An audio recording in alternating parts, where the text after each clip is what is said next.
Hi there. Renting rooms in an HMO can create different income tax considerations, so landlords need to understand how rental income and expenses are treated. Hello and welcome to today's Explainer. I'm with Atlas Tax Advisors, or ATA for short.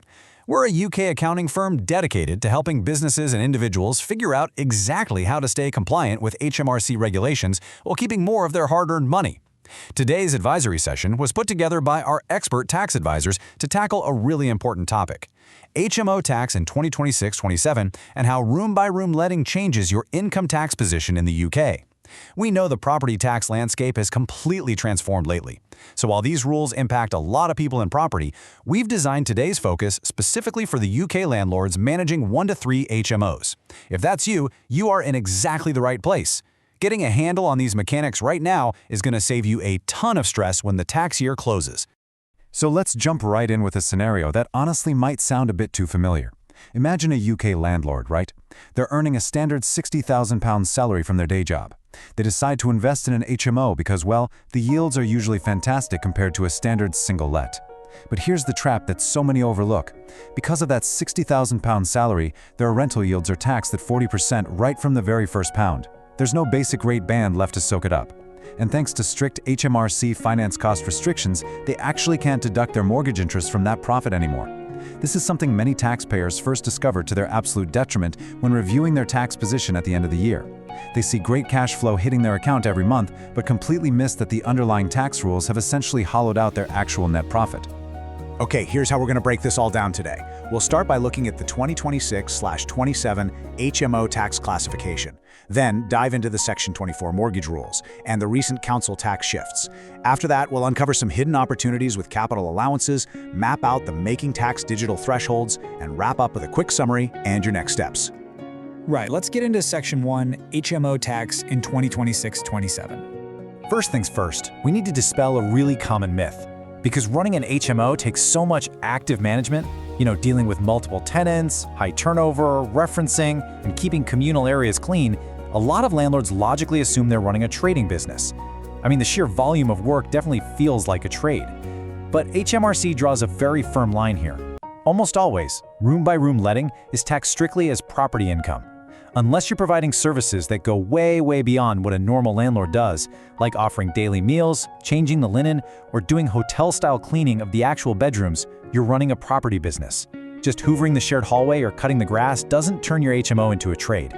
And this classification is absolutely vital because it dictates exactly how your income is assessed and what tax reliefs you can and cannot claim. Now, because it is classed as property income, the standard computational rules apply, just like they do to a regular buy-to-let. However, HMOs come with their own unique set of allowable expenses, and you need to track these meticulously. Yes, the operational intensity of an HMO means your running costs are higher, but the silver lining here is that many of these costs are fully deductible. We're talking about things like your HMO license fees, both the initial setup and the renewals. You've also got strict fire safety maintenance, professional risk assessments, cleaning for the communal areas, utilities for those shared spaces, tenant broadband, and even enhanced refuse collection. Keeping a really tight grip on these specific deductions is crucial for optimizing your 2026/27 return.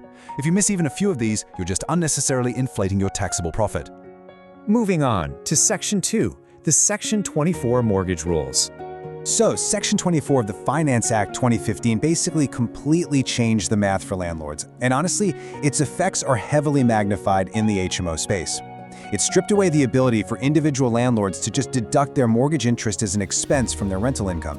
Instead, relief is now given as a 20% basic rate tax credit. And while this rule has been fully phased in for a while now, as we head into the 2026-27 tax year with interest rates having settled much higher than they were a decade ago, its compounding effect on highly leveraged HMOs is still catching people completely off guard. It creates this massive disconnect between the cash profit you see in your bank account and the taxable profit HMRC actually assesses you on. Let's look at how this actually plays out in hard numbers for a higher rate taxpayer. Imagine you've got a property generating £18,000 in rent, with £8,000 in mortgage interest and £3,000 in other allowable expenses. Pre-Section 24, you just deduct all those expenses, right? Leaving you a £7,000 profit. Taxed at 40%, your bill was £2,800. But look at the 2026-27 position. You cannot deduct that £8,000 interest anymore. So your calculated profit artificially jumps to £15,000. You're taxed 40% on that artificially high number, which is £6,000. Then you apply the 20% credit on your £8,000 interest, which drops the bill by £1,600. Your final tax bill? £4,400. That is a tax increase of £1,600 straight out of your pocket, purely because of how this relief is structured. This artificial inflation is exactly what pushes so many landlords into a higher bracket, even though they haven't made a single penny more in real life. And this dynamic perfectly highlights why this hurts our target persona, the HMO landlord, so much harder. HMO mortgages naturally carry higher interest rates than standard buy-to-let lending. Lenders see multi-lets as a higher risk, so they demand higher yields and impose steeper borrowing costs. And because your absolute borrowing costs are larger, that gap between the 40% tax you're paying on the artificial profit and the 20% relief you're getting creates a much wider financial deficit. The practical bite of this restriction is incredibly sharp. It makes meticulous cash flow forecasting for 2026-27 an absolute necessity, not just some optional administrative chore. Let's move to Section 3, Council Tax Liability Shifts. £1,117. Honestly, that is a shocking number. That figure represents the average annual council tax saving per tenant in an HMO, following a massive rule change on property valuation that kicked in back in December 2023. Now, while that sounds like an amazing win for tenants, it represents a huge shift in financial responsibility and strategy for landlords running room-by-room models. Let's look at exactly why this happened and what it means for your margins. So for years, the Valuation Office Agency, the VOA, could actually rate individual rooms in an HMO as separate dwellings, meaning a 6-bed HMO could carry 6 separate council tax bands. It left tenants with massive bills and made rooms in certain regions incredibly hard to let. But as of December 2023, the rules changed to ensure HMOs are valued as a single dwelling, placing the council tax liability entirely back on the landlord. Here's the catch though. If your HMO was previously multi-banded room by room, you actually have to actively apply to the VOA to get those individual bands removed and replaced with a single band. It does not happen automatically.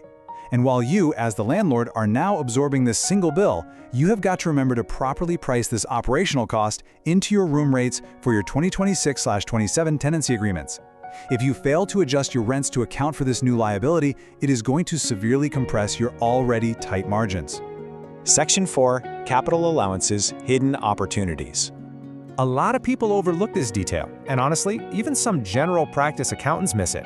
Capital allowances let you deduct the cost of plant and machinery, things like lighting systems, lifts, or specialized fire safety equipment, from your profits. But Section 35 of the Capital Allowances Act strictly blocks landlords from claiming these inside a dwelling house. But here is where the physical layout of your HMO changes absolutely everything.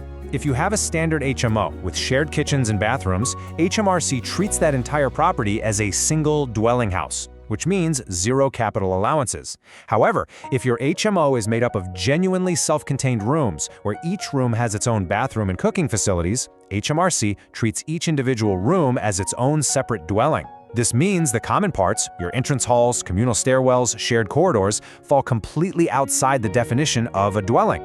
So, you can legally claim capital allowances on qualifying equipment installed in those specific common spaces. It unlocks a highly valuable tax relief that most property investors completely miss. Time for a professional tip directly from our ATA advisors. Claiming capital allowances on common parts is an incredible relief. But HMRC scrutinizes these claims very closely because the boundary rules are so strict. Keeping impeccably clear records, detailed floor plans, layout photos, and heavily itemized invoices for work done in the communal hallways versus the private rooms is simply non-negotiable. If an inspector ever reviews your claim, you have to prove exactly where that boiler or light fixture is physically located. Solid record keeping from day one is going to save you from a massive compliance headache later on. Next up, Section 5, Making Tax Digital Thresholds. Making tax digital, or MTD for income tax, is no longer just some distant concept we're waiting for. It is happening. Starting in April 2026, it becomes mandatory for sole trader landlords who have a combined gross property and self-employment income above £50,000. Under this new regime, the traditional annual self-assessment return is basically gone. You'll be required to keep digital records using approved software and submit quarterly updates directly to HMRC, followed by a final end-of-period statement. And that $50,000 threshold, it tightens incredibly fast. It drops to $30,000 in April 2027 and down to just $20,000 by April 2028. This is going to pull virtually every single active landlord into the system very quickly. Did you know about the gross income trap? This is probably the single most misunderstood element of the entire digital rollout. That £50,000 threshold is measured on your gross rental income. That's before a single penny of expenses is deducted. HMO landlords are going to hit this threshold incredibly fast because room-by-room rents naturally generate much higher top-line revenue than single-lets. Think about it. A single 6-bedroom HMO renting rooms at $650 a month generates $26,800 in gross annual rent. Add even a tiny side hustle, a bit of freelance income, or one small standard buy-to-let, and boom, you instantly cross that £50,000 mandate for April 2026. And that's true even if your actual net profit after paying those high HMO utility bills and mortgage costs is relatively small. You really cannot wait until 2026 to figure this out. You need to get your digital software and accounting workflows sorted today. Finally, Section 6, Summary and Next Steps. Well, we have covered a tremendous amount of ground today, so let's look at the core takeaways from this consultation.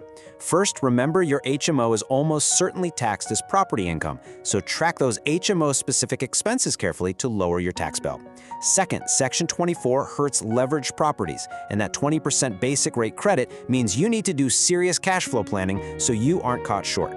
Third, double-check with the VOA to ensure your property is single-banded for council tax. Fourth, review your floor plans. If you have genuinely self-contained rooms, you could be sitting on valuable unclaimed capital allowances.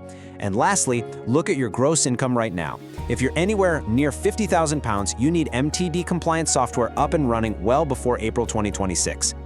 Before we wrap up, I do need to clearly state that the information provided in this explainer is general guidance only. Tax law is incredibly nuanced. Your specific portfolio structure, your personal income levels, and the physical layouts of your properties completely change the math. So viewers must absolutely obtain personalized professional advice tailored to their unique circumstances before making any financial, operational, or tax reporting decisions. Which brings us to the most important question. How exactly does all of this apply to your specific portfolio? Please don't try to navigate the 2026/27 tax year alone. Contact our expert team at Atlas Tax Advisors for personalized advice. You can call us directly on +07404 427275 or email us at info@atlastax.co.uk. We are here to help you structure your investments as efficiently as possible. And of course, make sure you subscribe to the ATA YouTube channel so you never miss our expert explainers and regulatory updates. I'll leave you with this one final thought today. As tax margins continue to tighten and HMRC regulations increase, is your current property structure actually building your wealth, or are you just working harder and harder to pay the tax man? Thanks for joining me, and here is to a compliant, profitable year ahead.